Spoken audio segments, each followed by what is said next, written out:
I can't celebrate birthdays.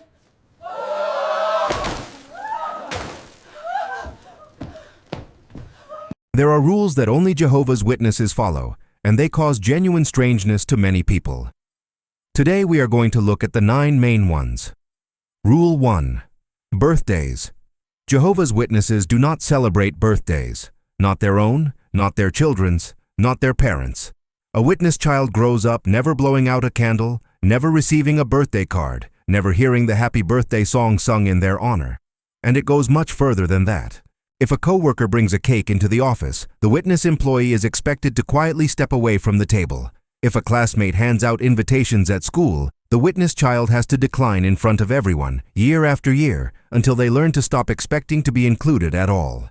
The official reasoning points to 2 birthday celebrations mentioned in the Bible, both of which happened to end in someone's death. And from those 2 isolated stories, the entire organization built a permanent worldwide ban. No other Christian group on earth reads those same passages and arrives at the same conclusion. Only them. A witness who breaks this rule and posts a birthday photo on social media can be called before the elders, questioned about their loyalty, and marked as spiritually weak inside the congregation. Rule 2. Blood transfusions. The second rule is the one that has cost actual lives. Jehovah's Witnesses refuse blood transfusions, even when a doctor says the transfusion is the only thing standing between the patient and death. Mothers in labor have bled out refusing blood. Children have died in pediatric wards while their parents stood in the corridor holding firm to the policy. Every baptized witness carries a small card in their wallet, signed and witnessed, instructing medical staff that under no circumstances should blood be administered, not even if they are unconscious, not even if they are dying on the operating table. The organization runs hospital liaison committees, teams of elders trained to show up at the hospital the moment a witness is admitted, to make sure no doctor tries to override the patient's wishes and no family member weakens at the last minute. The rule has shifted over the decades. Vaccines were once banned and then quietly allowed. Organ transplants were called cannibalism in the 1960s and then permitted again in the 1980s. Certain blood fractions are now allowed under personal conscience, while the 4 main components remain absolutely forbidden. The doctrine keeps changing, but the graves of those who died under the older versions of the rule remain exactly where they are. Rule 3. Saluting the flag and singing the anthem. The third rule plays out in classrooms all over the world. Jehovah's Witness children do not salute the flag. They do not sing the national anthem. They do not place their hand over their heart during patriotic ceremonies. While every other child in the room stands and sings, the witness child remains silent and motionless, eyes down, waiting for the moment to pass. Teachers who do not understand the doctrine sometimes punish these children, send them to the principal's office, or single them out in front of the class. The organization frames any act of patriotism as a form of idolatry, a worship of the state that competes with worship of God. In some countries, this stance has led to mass expulsions from schools, court cases that climbed all the way to Supreme Courts, and historical persecution that the organization still references in its own literature today as proof of its faithfulness. Rule 4. Voting and political neutrality. The fourth rule removes witnesses from civic life entirely. They do not vote in elections. They do not run for office. They do not join political parties. They do not serve on juries in many countries. They do not enlist in the military. And for decades they refused even alternative civilian service, which sent thousands of young men to prison around the world. The doctrine is called political neutrality, and it is enforced as strictly as any other commandment. A witness who is seen entering a polling station can be reported to the elders. A witness who expresses support for a candidate on social media can face questioning.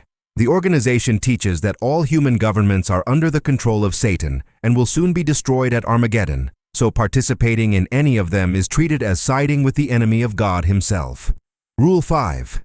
Higher education. The fifth rule shapes the entire future of every witness child. Higher education is strongly discouraged, to the point where it functions as a near-total ban. Witness teenagers are told from the platform that university is a waste of time, that the world is ending soon, that the only career worth pursuing is full-time preaching work.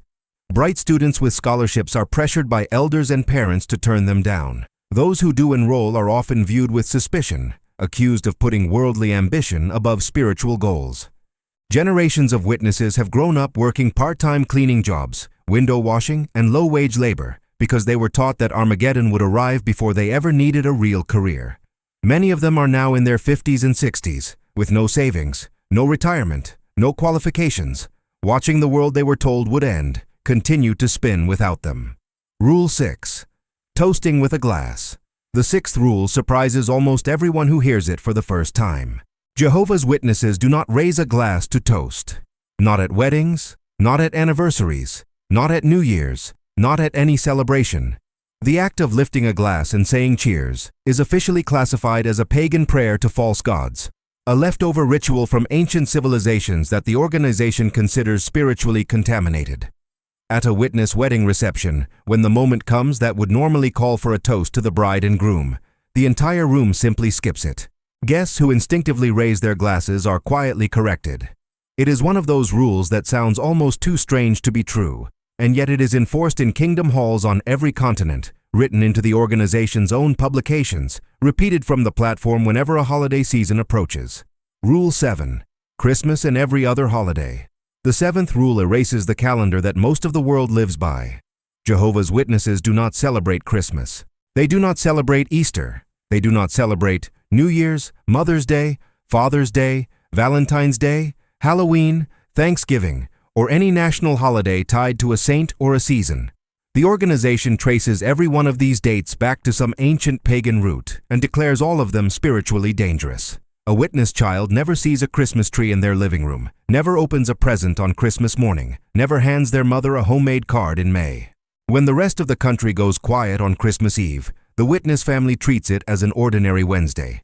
Workplaces with Secret Santa exchanges have to make an exception. Schools with holiday parties have to make an exception.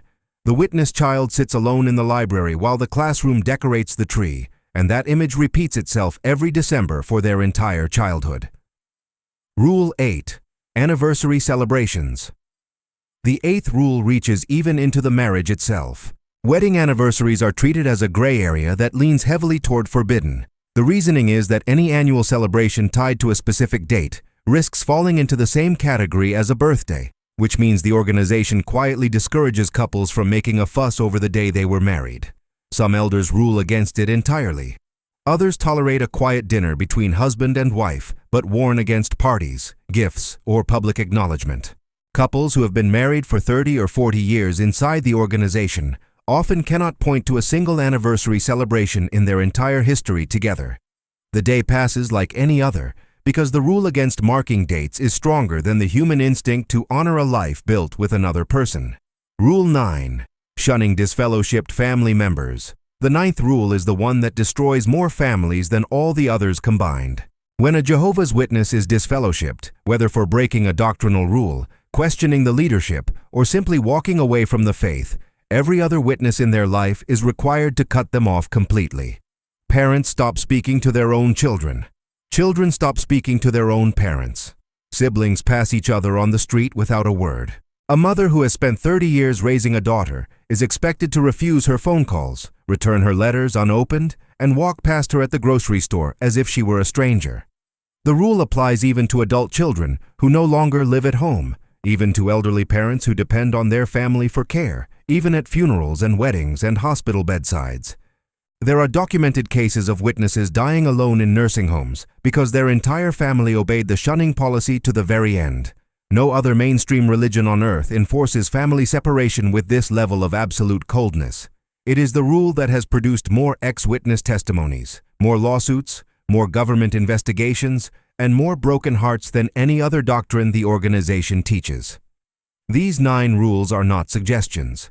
They are not cultural traditions. They are not personal preferences. They are enforced from the top of the organization down to every kingdom hall on every continent, and breaking any of them can cost a witness their family, their community, and the only world they have ever known. If this video opened your eyes to something you did not know before, subscribe to the channel, leave a comment with the rule that surprised you the most, and share this video with someone who needs to understand what life inside this organization actually looks like. There is much more to uncover, and we are only getting started.